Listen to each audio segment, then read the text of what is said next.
tangerines. They say it's just pollution, but let the polar ice caps drift and drive your hybrid off a cliff. They found a solution. This is Aaron Kupferberg at Popaholic, and I am talking to Eric Barao. How are you doing tonight, Eric? I am doing well. How are you? Good. Now tell me a little bit about your album and how it got started. And I know you worked with Blue, right? Yes, I did.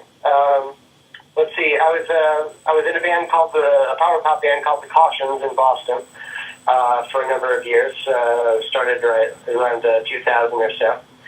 And after we stopped really playing out in about 2005 or 6, I started taking all the songs I had been writing that weren't quite the same style as the Cautions, and I decided to start working on, a sort of more solo record, although I hate calling it a solo record. But around about that time, I was friendly with Lou, and we'd both been through the Berklee College of Music songwriting major. Okay. So we had that in common, and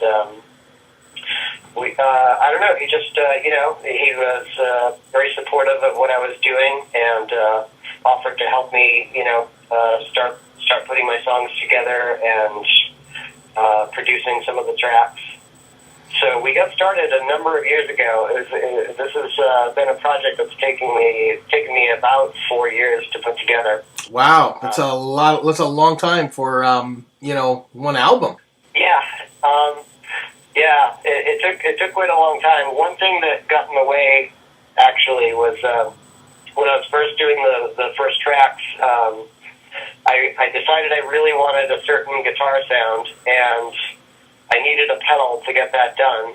So rather than buy a pedal, I sort of started researching online and found out that there's these kits to build your own pedal. And that sort of became an obsession for me. I built my first pedal to get the sound I wanted on the record, and it led to several years of learning how to build pedals, and now I have my own pedal company. Well, that's a good side business to have. Yeah, so it turned out to be a great thing, and I've gotten some of my pedals into some big names' hands and whatnot, but it delayed the album because I got so obsessed with making pedals for a while. Oh, okay. But anyway, the record finally came together, and here we are. Well, tell me a little bit about the process. You did this with Ducky Carlisle at Ice Station Zebra, correct? Yes, that is correct.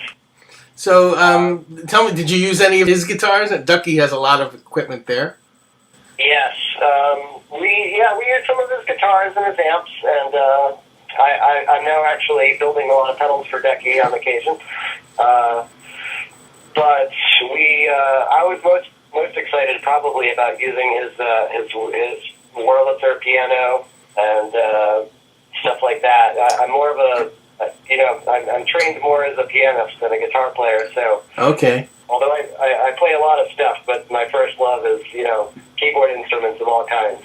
So I was really excited to have the vintage gear that he has at my disposal. Awesome. Well, let's talk about the album. Can you tell me, one thing I noticed is that it's got a lot of nice little hooks in each tune, and nothing really hard rock. It seems everything is kind of like this nice sort of mid-tempo soft pop. Certain songs are personal statements, particularly the one about, where you're talking to about bullying.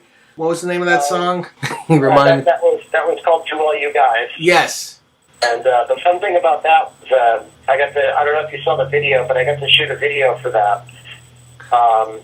And I had this idea for a video, and it seemed like a long shot, but I started asking around with schools because what I wanted to do was sort of recreate bullying at a real school. Right. And the second school I called was very receptive to it, and they had a bullying program. So I actually got access to an entire high school and a cast of students in Narragansett, Rhode Island, and they let me film for an entire day.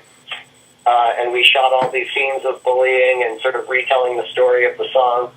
Very nice. you never know what you're going to get by asking, because I didn't think that was going to be possible, but it happened. And so as a result, lately I have been, occasionally going to schools and sort of playing that song for bullying, anti-bullying organizations and whatnot. But the song was just basically not only about, some bullying that I went through within grade school, but it's just I was trying to encompass all the stories I've heard throughout my life of, pretty much everyone has a bullying story.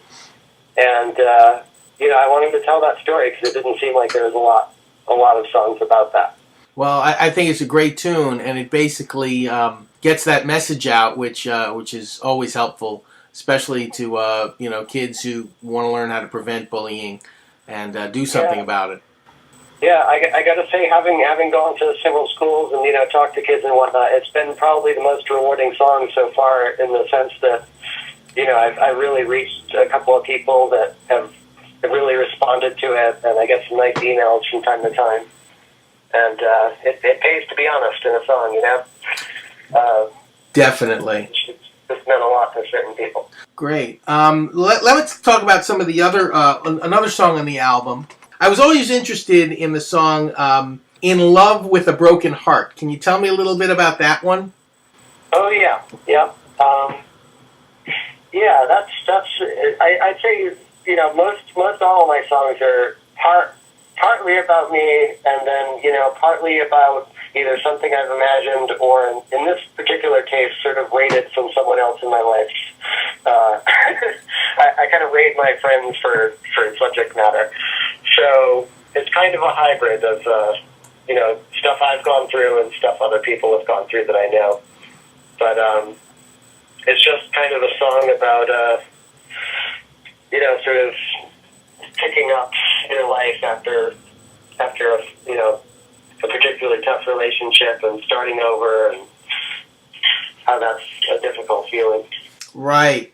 Well, another thing that I wanted to ask you about was, like I had mentioned earlier, there's not a really heavy, like a heavy rock song in there anywhere. Are you considering, after this album, to sort of branch out to like heavier, more rock-oriented and less pop-oriented material? I might come back to that. To an extent, my earlier band was more, the Cautions was more like sort of Weezer meets Fountains of Wayne meets Cars type thing. So it was a little more heavy, and this is actually, to me, getting away from that a little bit. But I'll probably come back to it after this. I definitely have the moments where I want to play, heavier stuff, but it just made sense to keep all the songs sort of in a similar dynamic space for this record. Well, it's really great. I love the theme running through it, and I love the tone of the album. Are you on tour anywhere? Are you going to be playing anywhere locally on the East Coast, or? I'm lining up some shows right now for we've been sort of taking some time off through the winter. I have been playing throughout the Northeast with the new Eric Barao band, which is a 5-piece. With a lot of great people in it.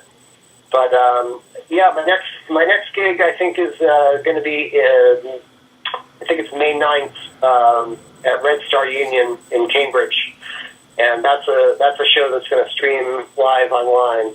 Awesome. So people at home can watch as well. That's actually hosted by Ducky Carlisle. Oh, excellent. Yeah. Oh, I look forward to seeing that. All right, great. It's on that bill is also going to be Corin Ashley and Orange July. Very nice. Should be a great night of power pop. Excellent. Well, Eric Barao, thank you so much for talking with me. It was great learning about you, and I'm definitely going to send people your way. They got to hear your album. I think it's music that needs to be heard. It's great stuff. Thank you for your time. Oh, thank you very much. It was a pleasure talking to you. All right. Take care then.